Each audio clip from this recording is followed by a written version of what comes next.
Sot dua t'ju flas për çfarë pam dhe çfarë dëgjuam gjatë muajit qershor. Kur bulevardi u mbush ka njerëz nga të gjitha rrugët e jetës, kategoritë shoqërore, moshat, dhe kur një shpend i rrallë, i bukur dhe i brisht, u bë simboli i vëmendjes më të madhe globale që Shqipëria ka përjetuar ndonjëherë, brenda vetëm një muaji. Përveç videos që sapo pat, tek e cila do të kthehem më tutje, kam sjellë sot me vete edhe dy dokumente. Janë dy dokumente që mishërojnë reflektimin tim përpara pasqyrës së bulevardit të Flamingove. Dhe janë të hapura për t'u lexuar, për të analizuar, ndryshuar, në mënyrë që ta përmbushin sa më mirë qëllimin e tyre. Ky i pari është një dokument strategjik për kthesën që duhet të garantojë mandati i katërt në procesin qeverisës. I dyti është një aneks për mënyrën se si Partia Socialiste duhet ta mbështesë kthesën e mandatit katërt. Po e nis me një episod që edhe mund ta keni dëgjuar. Qëlloi pikërisht në një nga ditët e qershorit, që një kryetar bashkie, shok i yni, njeri që i rrin kokë punës, edhe komunitetit, më erdhi shumë i acaruar me një grup qytetarësh, që i kishin dalë në protest për një problem në lagjen e tyre diku në një periferi të asaj bashkie. I kam gjetur në llumë, tha, nuk kishin rrugë, nuk kishin trotuare, për ndriçim s'bëhet fjalë, vetëm gropa, ferra, plera, i bëra me rrugë, tha, me trotuar, me drita, me pemë, u bëra kopësht, u vura dhe stola, po janë mosmirnjohës. Ai shok dhe koleg të dashur miq, jemi ne të gjithë.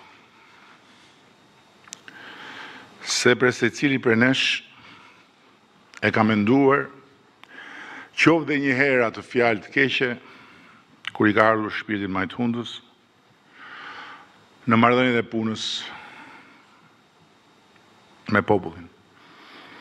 Qoftë me dikë, qoftë me diçka, shpesh me disa, ka menduar që janë mosmirnjohës. Pikërisht kjo fjalë është piknisja e perspektivës së re që na duhet. Sepse pikërisht në përmbajtjen e saj gjendet kuptimi më i gabuar i fazës re ku ka hyrë Shqipëria. Prandaj dua që t'ua them unë që në fillim, duke shfrytzuar këtë rast drejt në sy atyre që protestuan dhe kryetarit bashkisë. Atyre që dolën në bulevard gjatë qershorit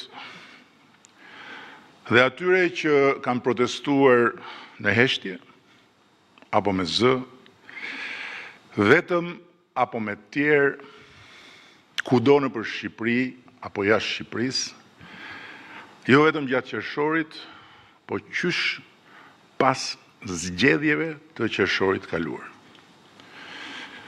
Ju nuk jeni mosmirnjohës, ju jeni matësiri i standardeve tona. Ju atje në periferinë e një bashkie nuk protestuat kundër atyre që krye bashkiaku ishte bërë për ju, as kundër atij vetë, Ju që mbushët bulevardin dhe rrjetet sociale me protestën tuaj, nuk protestuat kundër Shqipërisë që ne ndërtuam gjatë 3 mandateve të para, dhe këtu po ndaj pak posaçërisht ata, jo të pakt, që ishin votues, mbështetës, apo dhe antarët Partisë Socialiste.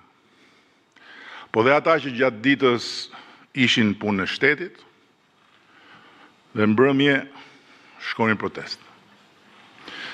Ata nuk dolën në bulevardin e Flamingove për të mohuar transformimin e Shqipërisë, për të sulmuar qeverinë, apo për t'ju bashkuar këngës Rama jepe dorëheqjen. Ata që votuan për ne në qershorin e shkuar, dolën dhe u bashkuan me tjerët, edhe kur protesta drejtoi kundër meje. Sepse forca e saj përgjithëse ishte më imponuese mbi ta se sa figura ime. Ata të administratës ku plot mund mos kenë votuar për ne, dolën dhe ata me tjerët sepse Shqipëria e re që ne kemi ndërtuar nuk jeton me hijenës vjetrës, kur njerëzit flakeshin nga puna e shtetit, me farë dhe me fis, pse shkonin në një takim tonin në opozit, se të shkonin protest kundër qeverisë, as që nuk bëj fjalë. Të gjithë bashkë ata qytetarë u mblodhen aq të shumt aty, kur sorrat dhe korbat nuk e kishin nxjerr ende kokën, sepse i çoi një nevojë e thellë. Një nevojë e brendshme për të përcjell një mesazh më të fortë se sa përkatësia e tyre ndaj një partie apo se sa ngjyra e qeverisë për të cilën ata mund të kenë votuar. Shija kontaminuese e lirisë së asaj proteste dhe nevoja për të bashkuar me atë rrjedhë të pazakonshme njerëzish për Tiranën, duke dalë nga rrugicat e rutinës përditshme dhe duke ushqyer celularët me energji të rrallë, instagramike, një energji e mahnitshme, besoj, ishin më të fuqishme se sa i gjithë arsenali ynë i fakteve kundër gënjeshtrave, shpifjeve dhe akuzave lidhur me projektin e Zvërnecit. Prandaj mësimi i parë që duhet ndaj me ju është faktet tona nuk mjaftojnë më.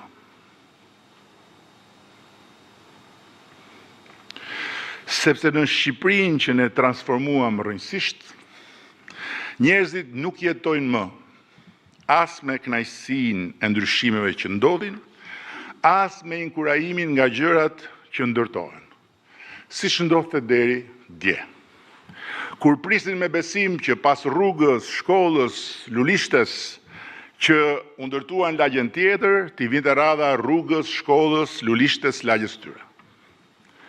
Ata sot jetojnë me pritshmëri që rriten më shpejt se sa mundësit tona për t'ju përgjigjur.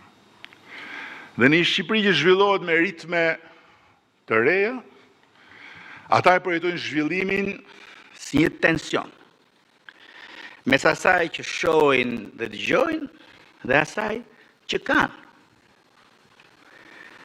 Herë si burim pikpyetjesh për çfarë po bëhet me vendin dhe shpesh herë si ndjenjë pasigurie për pjesën e tyre në një ekonomi që rritet shpejt, por bashkë me koston e jetesës tyre. Me fjalë tjera, shok dhe shoqe, nuk mjafton më ta qeverisim të tashmen me investime, arritje, integrime, duke treguar çfarë bëm deri këtu, po duhet qeverisim në harmoni me përvojën e përditshme të qytetarit sot. Sepse zemrat dhe mendjet e shqiptarëve nuk janë më aty ku ishin deri dje. Te çfarë ndryshon në territor. Dhe nuk kanë fare më lidhje me statistikat ekonomike, sado pozitive qofshin. Ato janë ankoruar mu të pritshmëritë e tyre. Prandaj dhe bulevardi i Flamingove duhet parë jo si një protest, po si një pasqyrë. Që shoqëria na e vuri përpara, duke na sfiduar të shohim vetveten dhe të verifikojmë seriozisht nëse e kemi mendjen dhe zemrën në vendin e duhur për ta qeverisur Shqipërinë e kësaj faze 3. Të cilën në radh parë dhe me do e mos duhet ta kuptojmë ne të parët në të gjithë përmasat e saj. Unë vetë në pasqyrën e bulevardit Flamingove pash mbylljen e një epoke dhe fillimin e një tjetër. Epoka e mbyllur është epoka e mungesave. Kur një rrugë e re ishte fitore kolektive, një shkollë e re ishte festë e përbashkët, një lulishte e re pritej me duar trokitje dhe ndezja e dritave në lagje përcillej me bekime. Në epokën e mungesave, shoqëritë vuajnë përgjatë rrugëve pa rrugë të rënimit dhe të poshtrimit dhe i gëzohen çdo ndryshimi si fëmia një dhurate. Toleranca e tyre ndaj atyre gjërave që mungojnë është shumë e madhe. Deviza e saj epoke është ka edhe më keq. Epoka e hapur është epoka e pritshmërive. Ku rruga e re është standard, jo fitore. Shkolla e re është borxh që kthehet me vonesë, jo arsye për të festuar. Çdo shërbim i mirë merret i mirëqenë dhe asnjë mungesë shërbimi nuk durohet më dot si deri në mbylljen e epokës më parshme. Shoqëria as nuk e çon më në përmend nëse ka dhe më keq. Toleranca e saj ndaj çka nuk shkon vjen duke u zeruar, sepse deviza e kësaj epoke është ka edhe më mirë.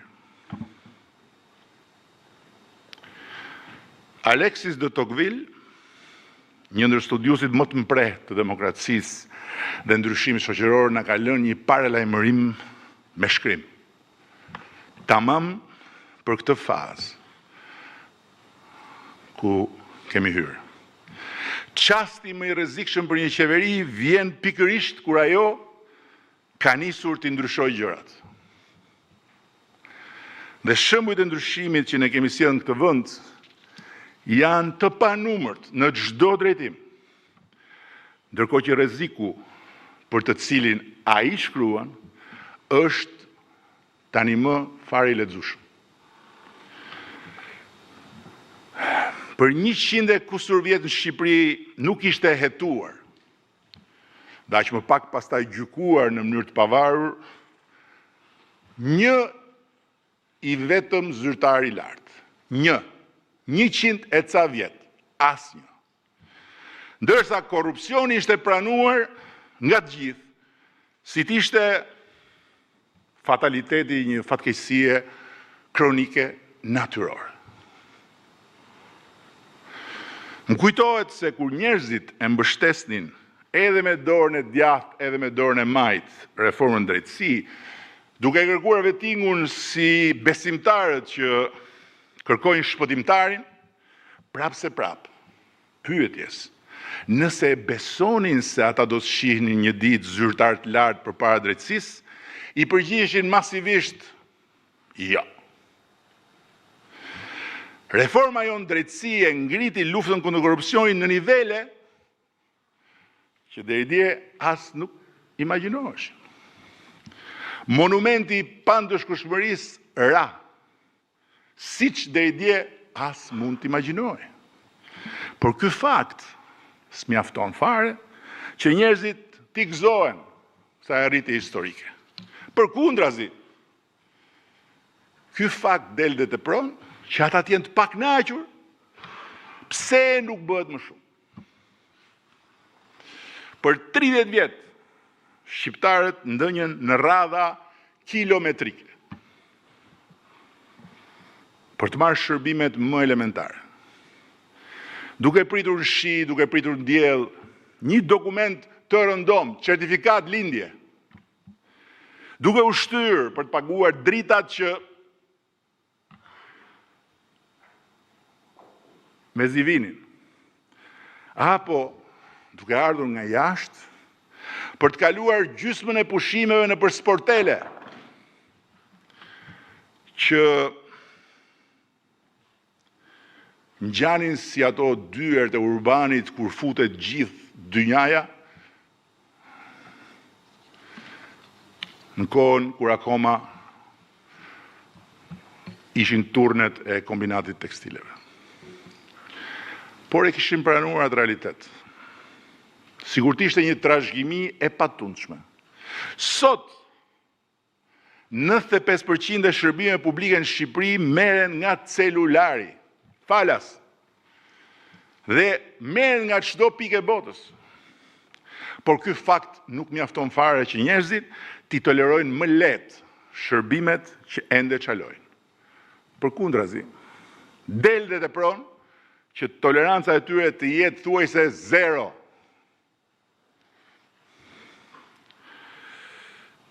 Nuk e di a e dëgjuat, kur tregova një ditë rastin e të ëmës një shoku tim, gjyshet 80 ca vjeçare. Edhe ajo doli në protestë.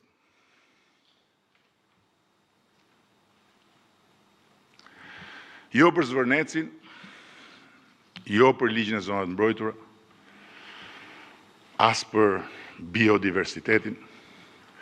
Doli nga që sa herë i duhej të vizitohej në poliklinik për një smundje kronike, ngrihej pas bardhur dita, bashkë me të moshuar tjerë, për të zënë radhën, sepse mjeku në atë poliklinik shkonte vonë dhe rrinte 2-3 orë. Ne mund t'i tregojmë tani asaj gjyshe, sa spitale kemi ndërtuar, sa pajisje kemi blerë, si ka ndryshuar si nata me ditën sistemi ynë shëndetësor, krahasimisht me kohën kur morëm detyrën. Të gjitha këto. Dhe gjithçka mund t'i numërojmë asaj për punët e panumërta që ne kemi bërë për shëndetësinë, janë fakte. Si drita e diellit. Por fakti i saj është përvoja. E asaj radhës në poliklinik, kur dielli s'ka dalë akoma. Dhe kur faktet tona përplasen me përvojën e gjyshes, ne nuk mund t'i kërkojmë asaj të ndryshojë përvojën. Duhet ndryshojmë ne, që zëri i saj të dëgjohet, halli i saj të qahet, përvoja e saj të ndryshojë dhe ajo ta shohë që shteti nuk nis dhe nuk mbaron tek tarbjati i mbrapsht i një mjeku. Përndryshe, të gjitha ndryshimet që kemi bërë për shëndetësinë do mbeten aty. Fakt. I pamoshëm. Po ne nuk do jemi më këtu. Nëse vazhdojmë të besojmë se mjaftojnë investimet dhe faktet e përparimit, që njerëzit vazhdojnë ta investojnë besimin e tyre tek ne. Pa ndryshuar diçka domethënëse në cilësinë e përvojës së tyre me shtetin. Përsëri këtu na vjen në ndihmë Tocqueville. Abuzimet që zhduken e bëjnë më të padurueshme peshën e abuzimeve që mbeten. Kur fryma e përparimit bëhet e qëndrueshme dhe zhvillimi i pandalshëm, pritshmëritë e qytetarëve nuk ulen, por rriten. Dhe rriten më shpejt se shpejtësia e ndryshimit. Asnjë sukses nuk e ul kërkesën, vetëm e rrit. Me këtë sy, duhet parë dhe videoja që u shfaqa në hyrje të kësaj fjale. Kur ne morëm detyrën, pyet priteshin, si t'ishin në agresionin e një ushtrie alienësh, në formë sharrash elektrike, dhe kafshët vriteshin për epshet shtazarake të gjahtarëve të huaj dhe shqiptar. 50.000 vrasës që hynin me çifte, pyll më pyll, e lagun më lagun, sikur Shqipëria ishte një rezervat jashtë hartës qytetërimit. Ndërsa për pirgjet me kufoma, shpendësh lagunave që pastaj shiteshin në për restorante, shkruan të ndonjë revistë ndërkombëtare natyrës, po maazallah se ngrihen ndonjë zë që të dëgjoj përtej ndonjë kronike televizive para lajmeve për motin. Në një vend ku shoqëria vuante mungesat e veta të mëdha dhe ku vritej statistikisht një njeri në 3 ditë, nuk kishte se si të kishte ndonjë pritshmëri optimiste për jetën e kafshëve. Në një dekadë ne kemi bërë për florën dhe faunën e Shqipërisë një përmbysje historike të vizionit, të qasjes, të administrimit, me rezultate të pamohueshme. Bëm ligjin e parë të integruar me standardet e Bashkimit Evropian për zonat e mbrojtura, dhe në këtë dekadë zgjeruam në mënyrë të ndjeshme si asnjë vend tjetër në rajon, sipërfaqen e tyre, shtuam kategoritë e mbrojtjes dhe e kthyem mbrojtjen e natyrës nga një thirrje sporadike në një sistem administrimi. Një parantezë këtu, ndryshimet e vitit 2024. Le ta mbaj shënim kush e dëgjon. Në atë ligj u përdorën pa pushim, dhe vazhdojnë, si benzinë, për zjarrin e protestës nga individ me agjendat e tyre politike, përfshirë dhe disa eurodeputet, që në rastin më të mirë nuk e kanë lexuar fare çfarë kemi ndryshuar, ndërsa në rastin më të keq kanë dashur ta besojnë rolin e viktimave të imperializmit amerikan. Por e vërteta është se ato ndryshime janë bërë në përputhje me direktivën europiane. Dhe fatmirësisht, nuk është këtu fjala ime kundër fjalës së atyre që mendojnë ndryshe, po ka një proces në zbatim të kalendarit negociatave, ku do skanohen 1 për 1 me Komisionin Evropian për ta përputhur krejt atë ligj 100% me direktivën e BE-s edhe ato ndryshime. Kështu që ky konflikt i stisur do zgjidhet për bukuri në rrugën e negociatave, ku nuk kalon asgjë pa miratimin e Komisionit. Tani, le të ngrej dorë një vetëm këtu, në këtë sallë, jashtë mureve të kësaj salle, kudo në Shqipëri, apo jashtë kufive të Shqipërisë, dhe të thotë, po unë e kisha imagjinuar, në kohën e koreve shurdhuse të sharrave elektrike dhe atyre shkulmuese të çifteve shfarose, se do vinte një ditë kur po në të njëjtin bulevard, ku në atë kohë sharrash dhe çiftesh protestuesit vriteshin si shpendet e lagunave me plumba nga dritarët e kryeministrisë, do vërshonte një protestë masive qytetare për fatin e biodiversitetit të një lagune të vendit.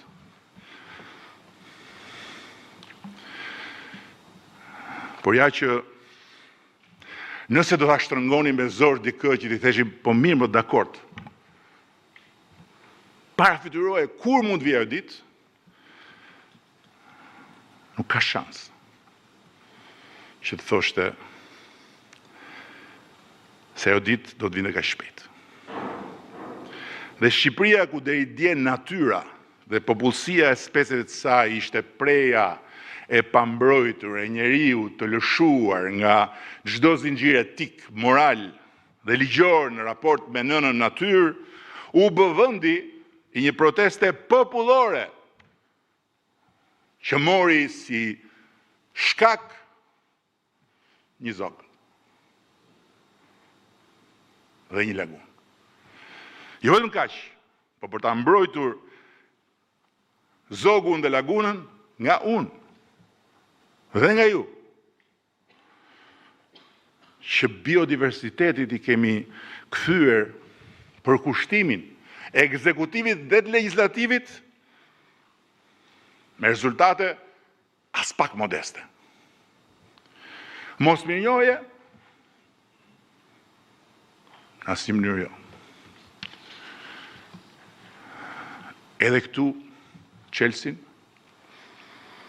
na jep ai që e kuptoj shumë herët dhe shumë më qartë se shumë tjerë, Tocqueville prap. Pakënaqësia nuk rritet thjesht në një realitet ku njerëzit e kanë humbur shpresën, por rritet mbi të gjitha aty ku shpresa është rritur më shpejt se realiteti. Sepse kur një shoqëri bindet nga vetë fakti se ndryshimi po ndodh, duke e prekur me sy që ndryshimi është i mundur, çdo gjë që ende nuk ka ndryshuar i duket e padurueshme. Bulevardi i Flamingove është prova më shëmbullore se shqiptarët nuk e krahasojnë më Shqipërinë me vendin e mungesave nga ku ne të gjithë bashku u nisëm me bekimin e tyre, po me vendin e mundësive ku ata mezi presin të mbrin. Prandaj, nuk na vlerësojnë më, vetëm për çfarë kemi ndryshuar. Madje, sikur duan ta harrojnë edhe atë që e mbajnë mend akoma, sepse janë të përqendruar të na gjykojnë gjithnjë dhe me më pak mëshirë për gjithçka që pikërisht sepse pan sa shumë mund ndryshoj, nuk pranojnë dot të mbetet siç ishte. Prandaj, shok dhe shoqe, udhkryqi për të cilin kam folur edhe më parë, po as jam kuptuar si duhet, as kam qenë në gjendje ta perceptoj sa duhet përpara se ta shikoja veten te pasqyra e bulevardit të Flamingove, është ky. Ne e nxorëm Shqipërinë nga epoka e mungesave. Ne dhe askush tjetër. Prandaj sot përballemi me një popull që nuk e mat më Shqipërinë me mungesat e saj, po me pritshmëritë e veta. Një popull që nuk na vlerëson më sa do të donim ne për gjithçka kemi bërë deri këtu, po na kërkon llogari më shumë se sa do donim ne për gjithçka që mbetet për t'u bërë. Një popull që bezdiset kur i tregojmë nga sa poshtë jemi nisur për t'u ngjitur deri këtu dhe që na tregon se sa lart do të jetë pa pritur kohën që duhet për t'u ngjitur. Me ne ose pa ne. Dhe ka të drejtë. Pik, ka të drejtë. Kush përpiqet ta zvogloj apo ta relativizoj për masën e kësaj drejte, që na e tregoi bulevardi i Flamingove, do zvoglohet dhe do relativizohet deri në irrelevancë. Madje, sa më i madh dhe i fortë jesh përballë kësaj drejte, aq më rrezikje.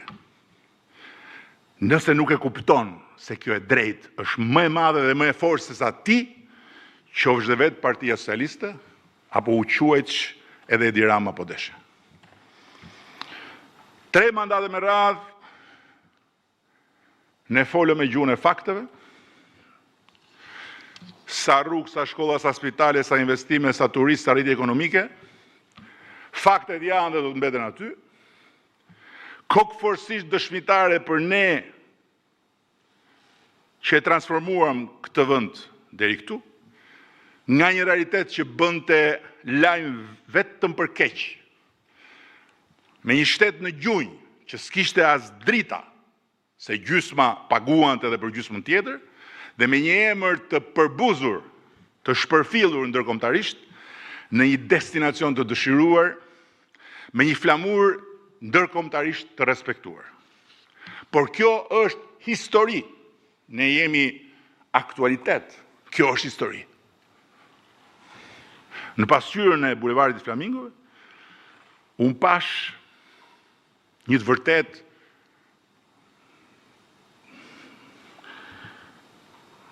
tronditse, që asnjë statistik nuk e tregon, po që asnjë provë nuk e rrëzon. Ne lart kishim faktet. Njerëzit poshtë kishin përjetimin. Fakti ynë ishte se investimi i Zvërnecit është tokë private. Përjetimi i tyre ishte se toka e shtetit po i shitet huajve. Fakti ynë ishte se projekti është ende sot që flasim në duart e një skuadre arkitektësh, inxhinierësh, mjedisor, gjeolog dhe hidrolog ndër më të mirët në botë. Përjetimi i tyre ishte se ndërtimi kishte nisur dhe projekti duhej anulluar. Faktet tona thoshin se ne kishim me vete të vërtetën, por përjetimi i tyre ishte se e vërteta ishte e gjitha në anën e tyre. Pa diskutim. Në atë protest pati ndërhyrje të huaj, brutale madje. Manipulime të panumërta. Lajme të rreme, video të deformuara dhe plot aktor të vënë me qëllime nga më të ndryshmet në funksion të shumë fishimit zemërimit.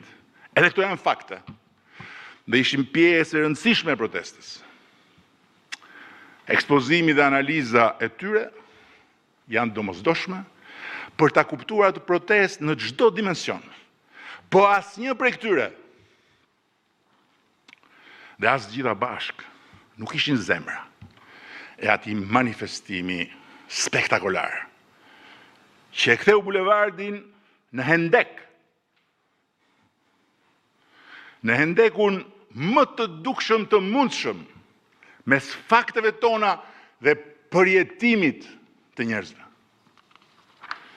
Përgjigja për themelin e atij hendeku nuk duhet kërkuar tek ato pjesët e bashkëngjitura të protestës, po duhet gjetur tek pritshmëritë e rritura të njerëzve dhe konflikti i tyre me përvojën e përditshme.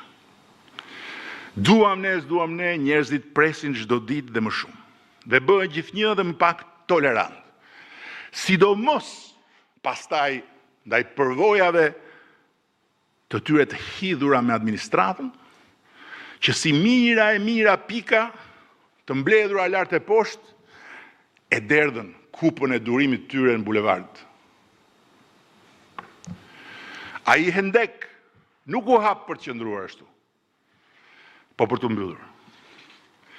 Dhe mbyllja e tij nuk bëhet dot as duke bërë sikur ai u mbyll vet, me që bulevardi u zbraz nga flamingot dhe aty mbetën vetëm puplat e ditëzinjve dhe vezët e punëzinjve, as duke u kapur thjesht më fort pas fakteve dhe duke menduar ne se përjetimi i popullit do të ndryshojë, kur ne t'ja përsërisim faktet tona dhe 100 herë tjera, as duke bërë thjesht sa lëvizje njerëzish, dhe duke bindur veten se populli do të bindet kur të shohë veprën aty ku sot ai shikon atë dheun e nxjerrë në shitje. Asnjë nga këto, as të tëra bashk, nuk mjaftojnë dot për ta mbyllur atë hendek. Dhe për ta kuptuar deri në fund atë hendek, harrojini faktet tona dhe fokusohuni tek përjetimi i njerëzve. Sepse kur midis faktit ton dhe përjetimit të njeriu të zakonshëm hapet një hendek i atill, atë e ka hapur rënja e besimit se pritshmëritë e tij do realizohen. Dhe kur besimi për këtë arsye ka rënë, edhe fakti më kokfort fillon duket si gënjeshtër. Po më keq, më zi, edhe gënjeshtra më e madhe fillon duket si e vërtet. Patjetër që ajo protest, thash, nuk mund të kuptohet pa arenë e mbi ngarkuar të dhënave digjitale mbi bulevardin e Flamingove, e cila mblodhi dhe lëshoi një pafundësi sinjalesh në të gjitha anët e globit. Sepse Zvërneci nuk mbante vetëm peshën e një investimi të madh, të një lagune të ndjeshme, të pikpyetjeve mbi pronën, të një vendimarrje të debatueshme, të cilat krijuan patjetër një forcë magnetike mbi planetin Tokë pas viralitetit një videoje ku brishësia e individit që proteston përplaset me gardhin e lartë me tela me gjëmba. Mu si t'ishte një kufi i pakapërcyeshëm mes jetës ti dhe një rrugë të madhe zhvillimi që e ka flakur atë jashtë shtratit saj.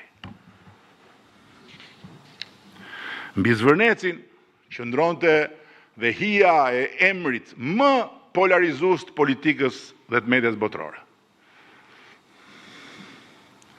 Përderisa në qendër projektit ishte dhëndri dhe e bija e tij. Pa atë lidhje, protesta do të ishte në rastin më të mirë një çështje shqiptare, jashtë vëmendjes dynjas. Por fal asaj lidhjeje, ajo bë menjëherë një legjend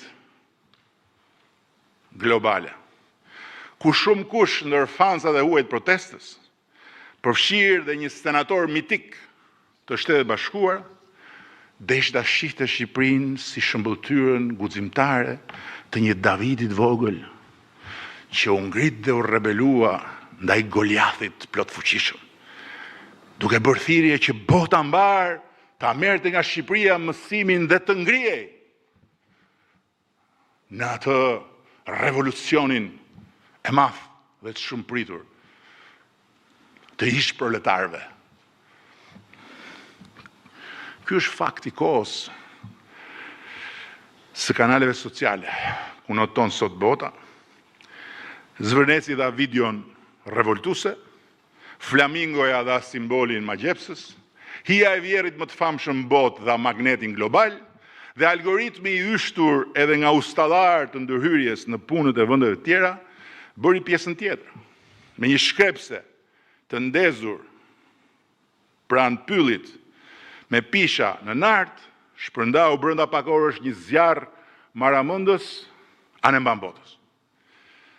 Zelli i kundërshtarëve të gjithandejshëm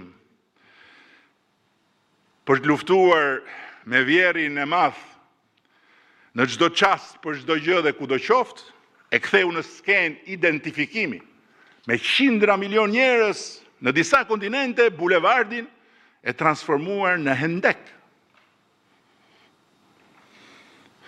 Ama prap, shkaku i hendekut ishim ne dhe zëmra e protestës ishin njerëzit e zakonshëm të këtij vendi.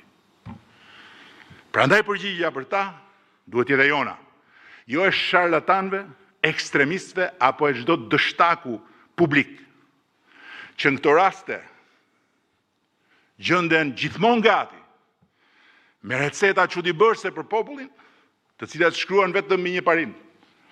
O burra, rrëzojmë gjithçka, të rregullohet çdo gjë dhe unë të kap diçka. Ata kishin nevojë për plagën, po nuk e krijuan ata protestën. E rrëmbyen dhe vazhduan ta mishërojnë si llumi që dekanton pasi thahet prurja e ujit rrjedhshëm. Tani vazhdojnë të kruajnë plagën me nervozizëm, duke u mbledhur si pupla të zeza mbi bulevard apo rrotull parlamentit, pasi zemra e protestës ka ikur, ka shtektuar bashkë me flamingot. Ata nuk janë armiqtë e Shqipërisë, po bijt verbër të saj, që në shumicën e tyre ecin pa ditur ku shkojnë dhe as nuk e kanë haberin se janë njëkohësisht mishi për top i armiqve dhe dashakëshinjve të huaj të Shqipërisë. Në radhë të parë atyre shtetëror, që lëshuan përmes rrezë digjitale breshëri masive avatarësh në profile falso, të cilët tani më i kemi të dokumentuar. Po çfarë interesi kanë ustallarët malinj për Shqipërinë? Zero. Zero. As për qeverinë, as për opozitën, as për popull. Zero. Vetëm kaosin dhe rënimin e besimit që shqiptarët të mos i besojnë më askujt. As shtetit, as medias, as drejtësisë, as parlamentit, as Europës, as njëri tjetrit. Sepse një vend pa besim është i pambrojtur dhe një demokraci pa besim është një shesh për çdo përshesh. Fakti që për herë të parë Shqipëria përjetoi shijen e stërkeqe të dasisë fetare dhe të urrëties etnike, të cilat u manifestuan për turpin e të gjithëve ne në rrugën e protestës, ishte drejt për drejt objektivi i operacionit të tyre. Shënjestrimi i kombit hebre me një antisemitizëm të panjohur për Shqipërinë deri në atë moment, që shkoi deri tek shkulja e flamurit të ambasadës Izraelit, edhe ajo e nxitur nga element të huaj që në atë rast ishin fizikisht rrotull dhe shfrytzuan një tuf nga të verbrit vendor, ishte përdhunimi publik i kujtesës së shenjtë të atyre familjeve shqiptare në shumicë muslimane që i dhanë lavdi dhe nder për jetë Shqipërisë, duke marrë në mbrojtje hebrejt me jetën e tyre dhe duke i treguar Europës së madhe, të të pasurve dhe të fuqishme, se një vend i vogël, i varfër dhe i dobët, u bë busulla e mbetur morale e një kontinentit tërë. Por dhe këtu prap duhet ta përsëris dhe të jem shumë i qartë. As ndërhyrja e aktorëve tuaj shtetëror, as sponsorizimi maramëndës i breshërive digjitale nga lobet e konkurrencës së industrisë mesdhetare të turizmit nuk e shpikën sekëldin që i nxori flamingot në bulevard. Ata pa diskutime shfrytzuan egërsisht atë sekëldi dhe u përpoqën shumë ta kthejnë në një zjarr të pakontrollueshëm. Pasojat mbi sezonin turistik dhe mbi ekonominë e familjeve që jetojnë me turizmin i tregoi bilanci i fundqershorit, kur për herë të parë pas shumë vitesh dhe krejt në kundër tendencë me janar, maj që ishin zjarr në rritje, rritja stopoi. Në shifrat e qershorit kaluar aty. Ama dua të jem po kaq i troçt se duke i treguar shqiptarëve që po ndodhte kjo, asnjëherë nuk më shkoi mendja të akuzoja protestuesit e sinqert si bashkëpunëtor të vrasësve të Teheranit, apo kukullat të tjetër kujt që bashkë me Iranin u fut në mendjen e miletit përmes lloj-lloj postimesh, ndjellakëqija dhe komentesh me gjuhë urrëtie, të cilat nuk i lexuan vetëm shqiptarët, po u lexuan kudo. Sepse përqindja më e madhe e përmbajtjes digjitale u prodhua në këto vende. E dokumentuar. As më ka shkuar dhe as më shkon ndërmend se mund të jetë shpallja e protestuesve si armiq dhe e kritikëve si agent. Reagimi im ndaj kësaj risie negative që na I futi armiqt brenda në shtëpi, jo përmes bombardimit kibernetik, si disa vjet më parë, por përmes përmbytjes së kanaleve sociale, të cilin deri në qershor e kishim dëgjuar si fenomen nga historitë e pabesueshme të vendeve tjera demokratike. Dhe për te rritjes domosdoshme të kapaciteteve teknologjike mbrojtëse, ne duhet ta shtrim reagimin dhe për këtë tek adresimi atij hendekut, duke dëgjuar më herët, shpjeguar më qartë, dhe mbi të gjitha duke bërë këtë me empati për njerëzit. Pas fitores madhe që na dha 83 mandate, e kam thënë në disa takime të brendshme me ju, ajo fitore, sa që është bekim, është dhe mallkim. Bekim, sepse na dha forcën për të vazhduar transformimin me besimin e madh të popullit. Mallkim, jo vetëm sepse pas atij besimit të madh që na dhanë shqiptarët e shohin tek ne shkakun e çdo gjëje që nuk shkon, po dhe sepse fitoret e mëdha, si ajo e qershorit të shkuar, e kthejnë në mbi pesh të përjetuar keq çdo përplasje mes realitetit dhe pritshmërisë së qytetarit. Dhe kjo, sado e pamëshirshme t'ju duket, është rrjedhore e faktit që ne vetë bëm Shqipërinë një vend ku tani më krahasimet nuk I bën më thuajse askush me dje.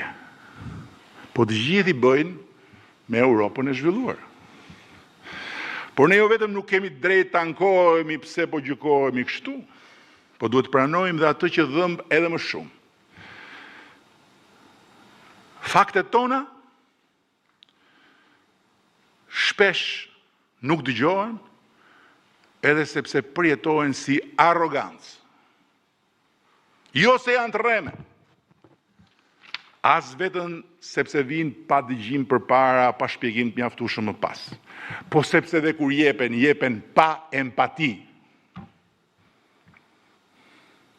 Një e vërtet e thënë me arrogancë, mund të mbas përballë një gënjeshtre të thënë me empati. Dhe që të kuptohemi mirë se për çfarë po flas, dëgjoni një tjetër nga një duzinë historish që unë I kam ndarë veç, I kam shënuar duke parë pasqyrën e bulevardit Flamingo. Për bujqësinë ne kemi bërë sa nuk ishte bërë kurrë. E thonë statistikat e prodhimit, të eksporteve, mbështetjes për fermerët, po një djalë që akoma sot unë nuk e njoh për fytyrë, po e quaj Arbër, pasi s'kam leje t'i përdor emrin, nuk e nxori bulevard mos pajtimi me statistikat. As kundërshtia me faktet tona kokëforta në mbështetje të bujqësisë. E nxori përjetimi. Përvoja e mungesës së empatisë në marrëdhënien e tij personale me shtetin.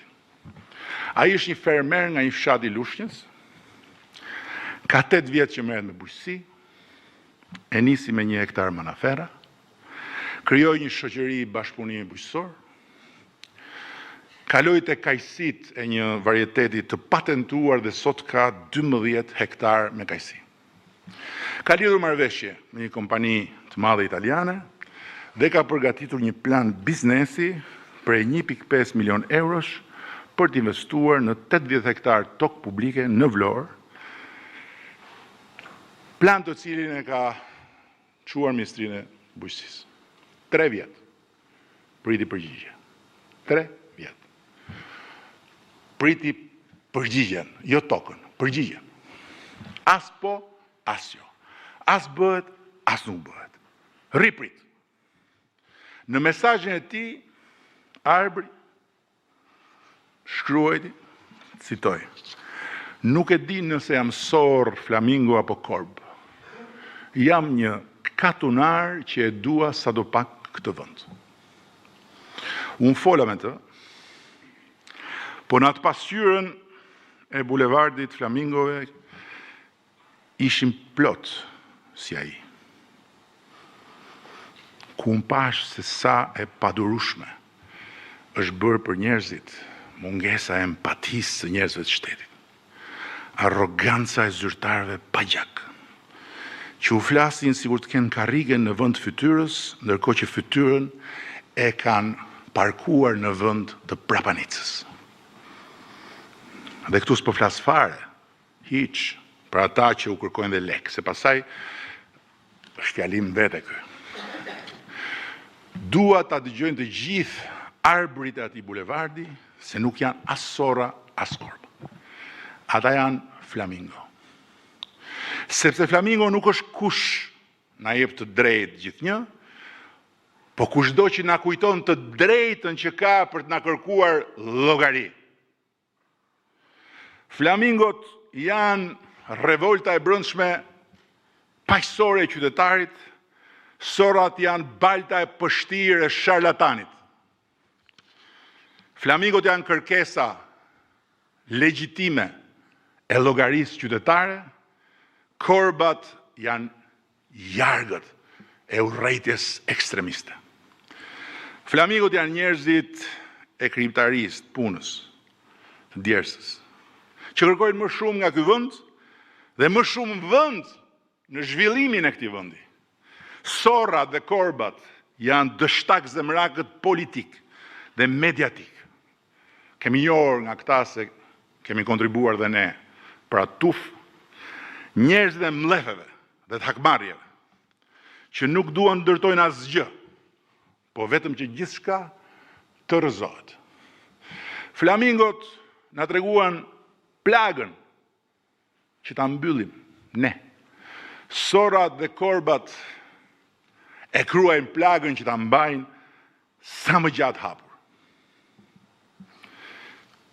Flamingot kërkojnë provën e empatisë sonë.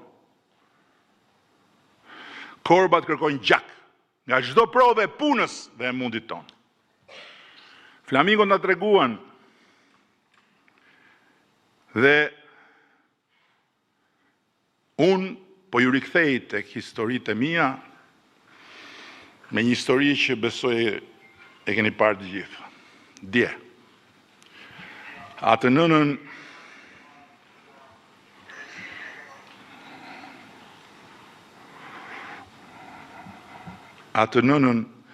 me fëmijën me spektër autik, të cilën Korbat e kishin marrë me vete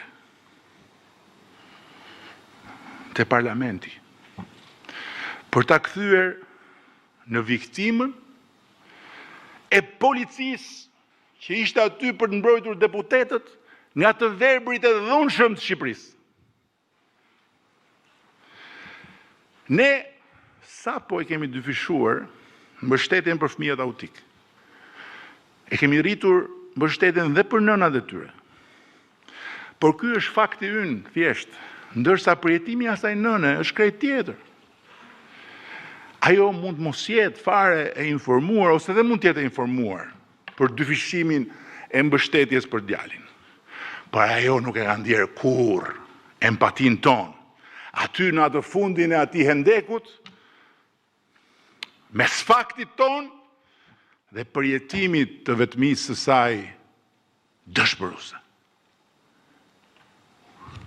Dhe pikrisht aty, në fund të ndekut, e futën Sorrat dhe Korbat dorën e solidaritetit tyre hipokrit, për ta marrë me vete te parlamenti dhe për ta abuzuar atë nën bashkë me fëmijën autik, me të njëjtin manual që përdorin edhe terroristët kur abuzojnë gratë dhe fëmijët, duke i përdorur si mburoj, teksa sulmonin me maska policinë e shtetit.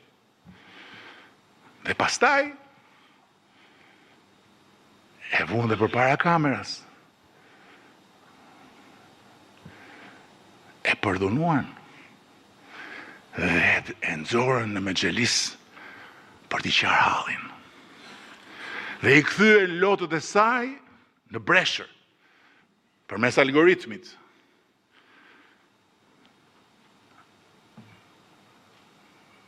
Pastaj, e la në fatin e saj dhe u nisën për ke mikrofonin në bulevard.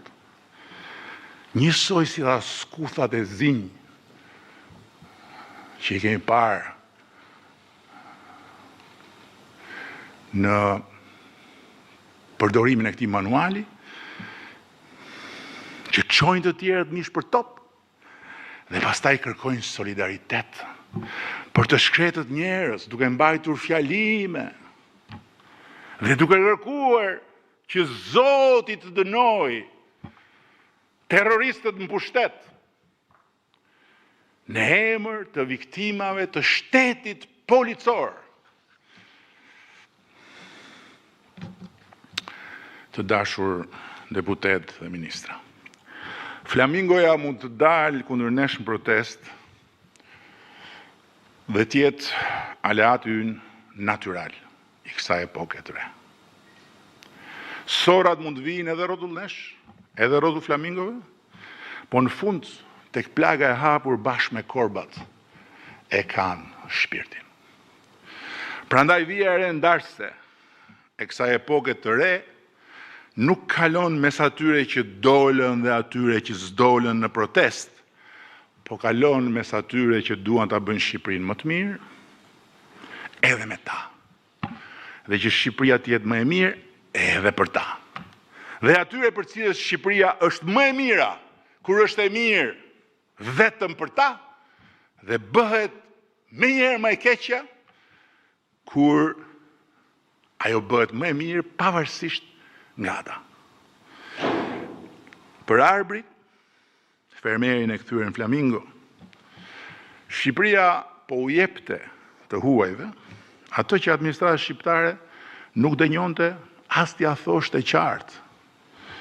Nëse mund t'ja jepte ose jo atij.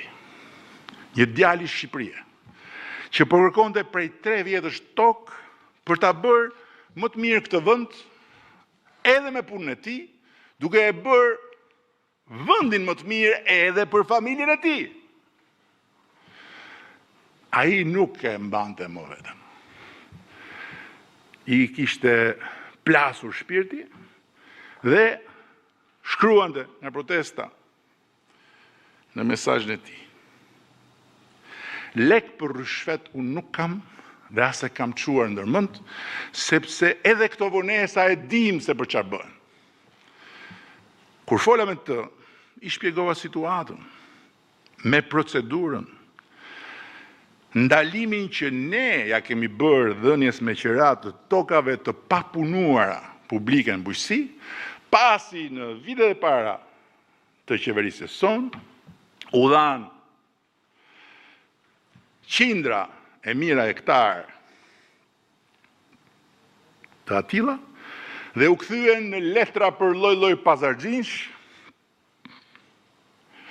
duke krijuar dhe konflikte me bujqit. Por, çdo, këto fakte ai dëgjoi pas 3 vjetër. Dhe unë u ndjeva si ai që s'thuhet kur ja shpjegoja. As morë mundimin t'ja shpjegojmë si dhe sa duhet 3 vjetë, dhe la në ajër, madje e krijuan dhe idenë poshtruse, që mbase duhet paguante lek për një gjë që s'bëj. Dhe normal, përballë 3 viteve, me plan biznesi, një njeri që jeton me tokën, një njeri që numëron kajsit në 12 hektarët e tij, një njeri që ka partner dhe ambicie, një njeri që mban më njanë 1.5 milion euro, çdo shpjegim që ti mund t'i japësh, pasi ai ka dalë në protest, nuk tingëllon si justifikim.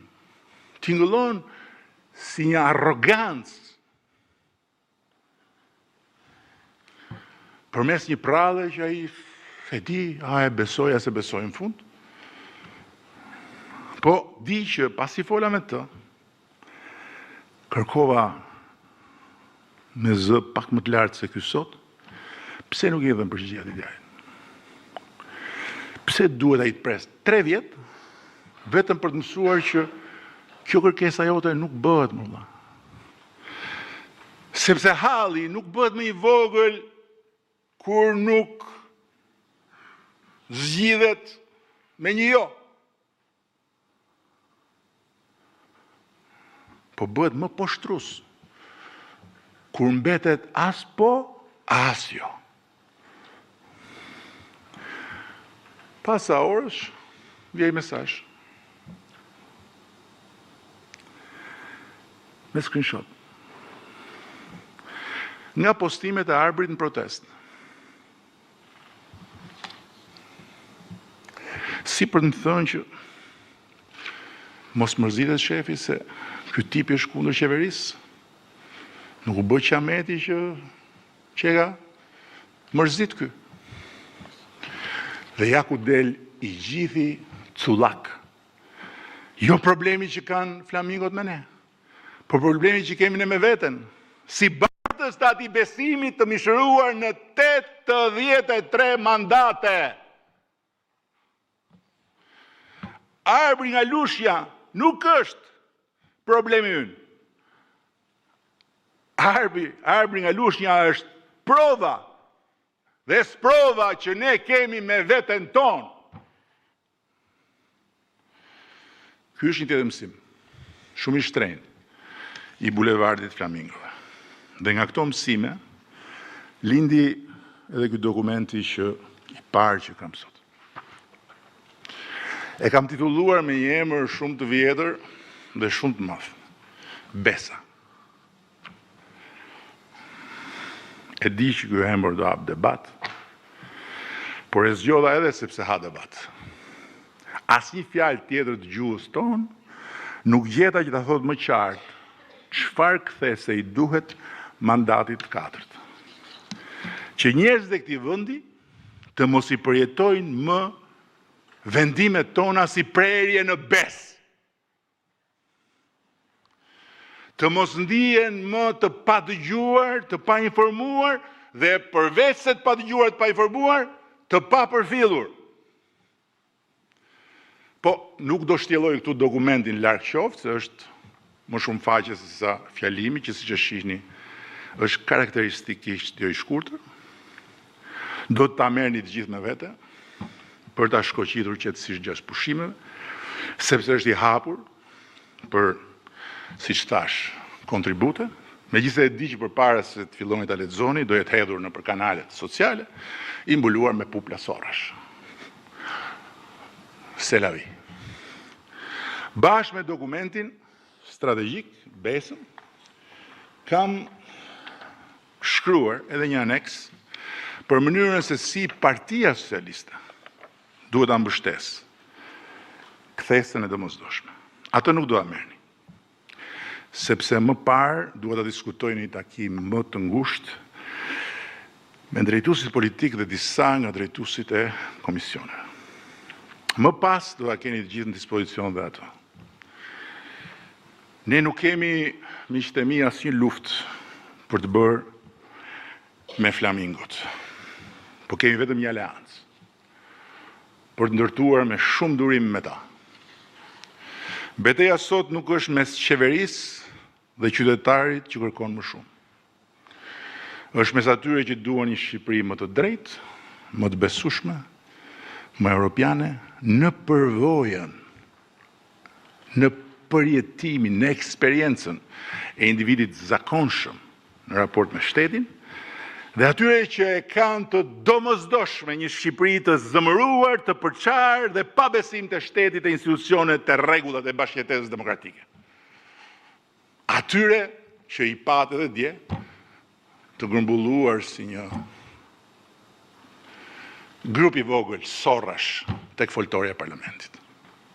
Edhe pse tani bulevardi i Flamingove po dhe i sorrave bashkë i ka lënë si zogj korbit kategorisë Dytë, aleanca që na duhet nuk është një aleancë që ne të heshtim kritikën. Është një aleancë për ta mbrojtur kritikën nga përvetësimi i ekstremistëve, për ta kthyer zemërimin në ndryshim, për ta kthyer pyetjen në provë dhe për ta kthyer protestën nga një çast përplasje në një test pjekurie të demokracisë sonë. Ne nuk kemi, po Shqipërisë as nuk i duhen qytetarë që të na besojnë ne me sy mbyllur. Ne kemi nevojë për qytetarë që na masin me sy hapur. Dhe më lejoni ta mbyll me 2 pyetjet që i pash të shkruara në fund mbi pasqyrën e bulevardit të Flamingove. Ku po shkon Shqipëria me këtë zhvillim? Dhe ku jam unë, njeriu i zakonshëm, në rrugën e këtij zhvillimi? Përgjigjen e pyetjes së parë do ta jap hap pas hapi. Puna e pandalshme për Shqipërinë 2030 në Bashkimin Evropian, e cila Shqipëria 2030 në Bashkimin Evropian, pra nuk është një pikë e shtuar në hartën e Europës së Bashkuar, po është një mënyrë e re jetese që sapo ka nisur të marrë formë, me paga që afrohen me ato europiane, shërbime që maten me standarde europiane, drejtësi që funksionon njësoj për gjithë, mundësi që mbajnë më shumë fëmijët tanë këtu dhe që kthejnë gjithmonë më shumë ata që kanë ikur. Ndërsa përgjigjen e pyetjes dytë, pra ku jam unë, njeriu i zakonshëm në rrugën e këtij zhvillimi, do ta kërkojmë bashkë me njerëzit, duke nisur pikërisht nga kjo metodë, besa. Ku qytetari nuk është spektator i zhvillimit, as pengesë e tij, po është bashkëudhëtar dhe gjykatës njëkohësisht. Kur një investim pretendohet që i shërben interesit publik, ne duhet provojmë çfarë punë krijon. Për kë? Çfarë të ardhurar sjell? Për kë? Çfarë garanton për natyrën, për pronën dhe drejtat, dhe në fund si ndahet fitimi. Dhe jo vetëm duhet ta bëjmë këtë, po duhet ta bëjmë me empati. Zhvillimi që nuk provohet dot pa ndodhur, se i shërben njeriut, sado i rëndësishëm dhe i dobishëm tjetë, prodhon ato që pa në bulevard. Të huajsimin e njeriut në raport me zhvillimin. Zhvillimi nuk bëhet mbi apo rreth qytetarit, po bëhet bashkë me të dhe për të. Kjo është ajo që përsëri na nxjerr jo vetëm tek faktet, por tek empatia në radhë parë. Dhe në mbyllje, 3 mandatet e para ju përgjigjen pa diskutim, dhe këtë kemi me certifikat, ne, se e kanë vullosur shqiptarët, pyetjes nëse Shqipëria mund ndryshonte. Përgjigja është dhënë dhe është e pakthyeshme. Mandati i 4 do të përgjigjet një pyetje më të vështirë. A mund të bëhet ky ndryshim i qëndrueshëm, i besueshëm dhe i të gjithëve? Dhe duhet i përgjigjet kësaj pyetje me empati. Kjo është kthesa nga transformimi i vendit te besueshmëria e transformimit. Nga autoriteti që mjaftohet me pushtetin te autoriteti që mbështetet te besimi. Nga fjala e dhënë politikisht te fjala e kontrollueshme institucionalisht. Atyre njerëzve zakonshëm që mbushën bulevardin duhet i them një fjalë të fundit. Ju kam dëgjuar.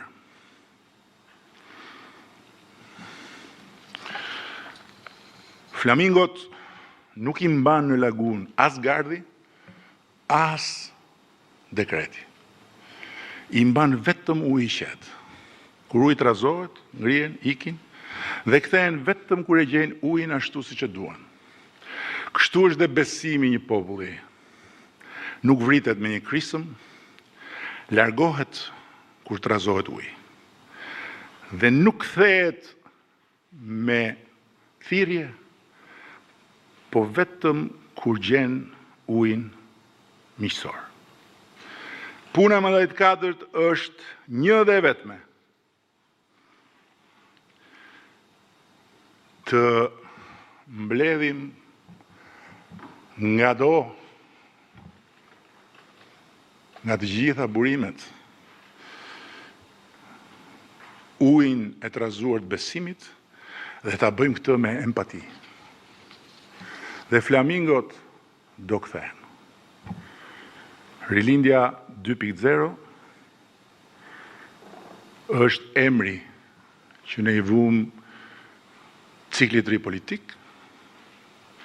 Besa është metoda për ta kthyer atë cikël në një përvojë të re për qytetarët e Shqipërisë.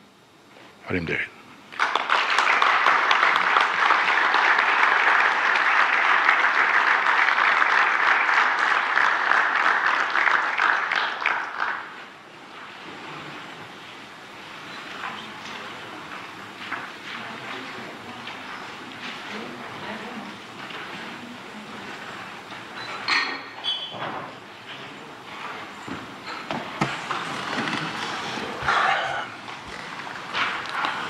Tani këtë do ta merrni, por nuk është se do ta lexojmë.